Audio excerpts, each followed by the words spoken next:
રામ રામ ને હર હર મહાદેવ। તો પહોંચી ગયા પછી આશાપુરા ટેકરી જો આનો ભાગ બીજો છે અને આ હતો પહાડમાં 3 કિલોમીટર માથે આમ ઉપર હતો પહાડ ઉપર। તો ગાડી પતિદેવે ચડાવીને આપણે પણ રાડો રાડ થયા। તો કે રાડો રાડ ના થાવ અને છત્રીની સાથી હોય ને તો આમાં ગાડી હાલે કે।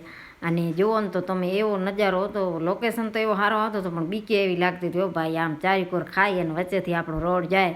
પતિદેવ કે ડબ ના કરજો નાકા, હું કે તમે માથે જ ધક્કો દઈશ મેં એની માને। હવે કર્યું છે ને કીધું હવે બેહવો જ જોશે, સાનું માનું જ કીધું હવે જી કરાય આશાપુરામાં એવી રીતના ચડીને પછી માથે ચડ્યા ને મારે ચાર્જિંગ જ થઈ રહ્યો શું, પણ માથેનું લોકેશન તો આપણે કાંઈ લેવાનું નહીં। પછી ગાડીમાં ચાર્જિંગ કરીને પછી જો હનુમાન દાદાને અહીંયા વિડીયો થોડોક લઈ લીધો અને પછી આપણે પહોંચી ગયા અહીંયા વીડી, અહીંયા છે પાતારી હનુમાન ને શંકર ભગવાન મહાદેવ। જો કેવા મહાદેવ મોટા બેઠા છે, આપીને આશીર્વાદ દીધા સારું। પછી આપણે અહીં ઘરેથી જમવાનું બનાવી ગયા હતા તો હું આ બેહીને પછી આપણે વન ભોજન કરી લીધું। જુઓ મસ્ત ચણ્યાનું શાક ને મરચાં શાક ને ઘરે લઈ ગયા હતા।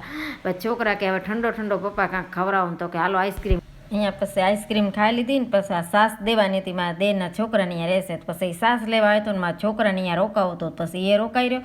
અને પછી અહીંયા વચમાં આપણે સિંગા લેવાની હતી, સેકલ શેકતા હતા તો કીધું હાલો અહીંયા સિંગા લઈ લઈએ ને પછી પતિદેવ ને મારી ફૂઈને સિંગા લઈ લીધી। અને પછી આપણે અહીંયા રવાના થઈ ગયા અને અમારે આઈફોન છે ને મારો, તો જ્યાં જવાનું આ ચાર્જિંગ